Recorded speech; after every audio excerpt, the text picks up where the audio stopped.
नमस्कार दोस्तों, एक गांव में श्योदल नाम का आदमी रहा करता था। उसके पास एक घोड़ा और एक बकरा था। दोनों साथ उठते बैठते, साथ भोजन करते तथा साथ में जड़ी दोनों में गहरी दोस्ती थी। एक दिन घोड़ा बीमार हो गया। श्योदल गांव में गया और डॉक्टर को बुला लाया। डॉक्टर ने घोड़े को देखा और श्योदल को दवाई देते हुए बोला, 3 दिन तक यह दवाई शाम सुबह घोड़े को खिलाना। इसके बाद भी यह ठीक नहीं हुआ तो इसकी जान लेनी होगी, क्योंकि ये फैलने वाली बीमारी है, इसलिए दूसरे जानवरों में भी फैल सकती है। डॉक्टर की बात बकरे ने सुन ली। उसके जाने के बाद वह घोड़े के पास गया और बोला, दोस्त उठ जाओ, नहीं तो 3 दिन बाद ये लोग तुम्हें मार डालेंगे। घोड़ा नहीं उठा। 3 दिन तक उसकी दवाई चलती रही। बकरा रोज उसके पास आकर उसका हौसला बढ़ाता रहा, लेकिन 3 दिन गुजर जाने के बाद भी घोड़ा नहीं उठा। आखिर 3 दिन बाद डॉक्टर और श्योदल ने घोड़े को जहर देकर मारने का फैसला कर लिया और जहर लेने बाजार चले गए। उनके बाजार जाने के बाद बकरा घोड़े के पास आया और बोला, दोस्त ये आखिरी मौका है, नहीं उठे तो मौत तय है। वे लोग तुम्हें जहर देकर मार डालेंगे। घोड़ा उठने की कोशिश करने लगा और किसी प्रकार उठकर खड़ा हो गया। खड़े होकर वह चलने लगा। उसके कुछ देर बाद दौड़ने लगा। डॉक्टर और आदमी जब बाजार से लौटे तो घोड़े को दौड़ता हुआ पाया। डॉक्टर ने आदमी से कहा, अब ये ठीक हो चुका है। उन्होंने घोड़े को मारने का विचार छोड़ दिया। आदमी बड़ा खुश था। वह अपनी पत्नी को बुलाकर बोला, अपना घोड़ा ठीक हो गया है। इस खुशी में आज हमारे यहाँ बकरा कटेगा। मटन बनाने की तैयारी शुरू करो। यह सब बात घोड़े ने सुन ली और घोड़ा फिर से बीमार हो गया, क्योंकि घोड़ा यह जानता था कि बकरे ने मेरी जान बचाकर सच्ची मित्रता निभाई है, तो मेरा भी फर्ज बनता है कि दोस्त की जान बचाई जाए। अगर मैं ऐसा नहीं कर पाया तो लानत है मुझ पर। घोड़ा इसी उधेड़ बुन में लगा रहा। कुछ देर बाद बकरा घोड़े के पास आया और बोला, क्या हुआ दोस्त, तुम दोबारा बीमार हो गए? नहीं दोस्त, बस थोड़ी सी तबीयत खराब है, घोड़े ने कहा। बताओ ना दोस्त, ऐसा क्या हुआ जो आप अचानक से फिर बीमार हो गए?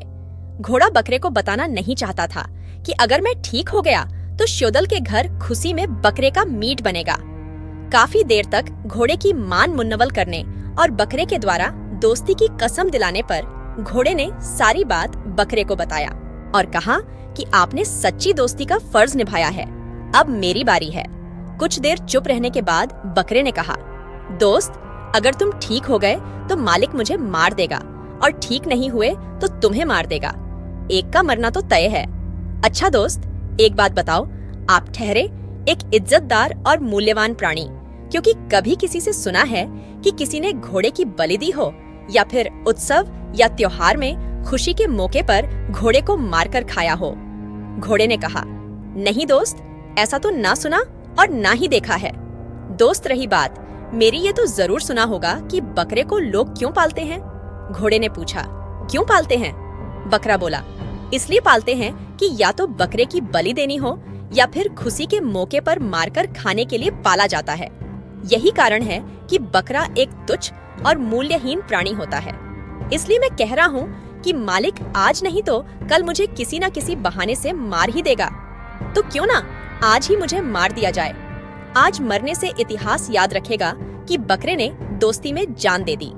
यह सुनकर घोड़ा बोला, दोस्त इतिहास मेरे पर हंसेगा और कहेगा कि घोड़ा होकर अपने दोस्त बकरे की जान नहीं बचा सका। आपके प्राण मेरे लिए बहुत कीमती हैं। ऐसा मैं हरगिज नहीं होने दूंगा, चाहे मुझे कुछ भी करना पड़े। दोनों मित्रों की आंखों में आंसू आ गए। यह सब होते होते अंधेरा हो चला था। भगवान विष्णु यह सब दृश्य देख रहे थे और भावुक होकर मन में विचार कर रहे थे कि देखते हैं कौन सा मित्र हार मानता है। इतने में श्योदल बकरे को मारने के लिए लेने आता है तो उसकी नजर घोड़े पर गई। उसने देखा कि यह क्या हुआ। घोड़े की तबीयत तो फिर से खराब हो गई। श्योदल धीरे धीरे बतियाते हुए कह रहा था कि अब तो रात हो गई है, कल सवेरे सवेरे घोड़े को जहर देकर मारना पड़ेगा, नहीं तो यह बीमारी सभी जानवरों में फैल जाएगी। और वहाँ से चला गया। दोनों मित्रों ने राहत की सांस ली और विचार करने लगे कि ऐसा क्या किया जाए जिससे दोनों दोस्त जिंदा रहें। घोड़े ने अपने आराध्य सूर्य देव की और बकरे ने भगवान विष्णु की आराधना करने लगे। दोनों अपने अपने आराध्य से कहने लगे कि हे प्रभु, आज मेरा दोस्त घोर संकट में है, उसे इस संकट से बाहर निकालो, चाहे इसके बदले मेरी जान ले लो। दोनों की आराधना से स्वर्गलोक का आसन दोलायमान होने लगा। यह सब देख भगवान विष्णु दोनों के सामने प्रकट हुए और कहा कि हे सच्चे और अटल प्राणियों, चिंतित मत हो, मैं तुम्हारे साथ हूँ, और अंतर ध्यान हो गए। उधर सुबह हुई तो शौदल का पुत्र बीमार हो गया। वह उसे लेकर डॉक्टर के पास गया, फिर भी ठीक नहीं हुआ। शौदल ने अपने पुत्र को हर वैद्य और हकीम से दवा दिलाने पर भी ठीक नहीं हुआ। शौदल भी अपने पुत्र की बीमारी को लेकर चिंतित रहने लगा। एक दिन शौदल के घर एक साधु बाबा आते हैं। शौदल ने सारी बात साधु बाबा को कह सुनाई। साधु बाबा ने बताया कि आपके घर में 2 प्राणी ऐसे हैं जिनकी जान एक दूसरे में बसती है, उनको नहीं मारेगा तो आपका पुत्र ठीक हो जाएगा। यह कहकर साधु बाबा चले गए। शौदल समझ गया था वो कौन से 2 प्राणी हैं। वह घोड़े और बकरे के पास जाकर बताया कि आज के बाद मैं आप दोनों को कभी मारने के लिए नहीं कहूँगा, और आज ही से मैं और मेरा परिवार कभी मांस नहीं खाएंगे। आज से तुम भी मेरे परिवार के सदस्य हो। ये बात कह शौदल वहाँ से चला गया। घोड़ा और बकरे की आंखों में आंसू आ गए और मन ही मन सोचने लगे कि हे भगवान, हम आपके कृतज्ञ हैं।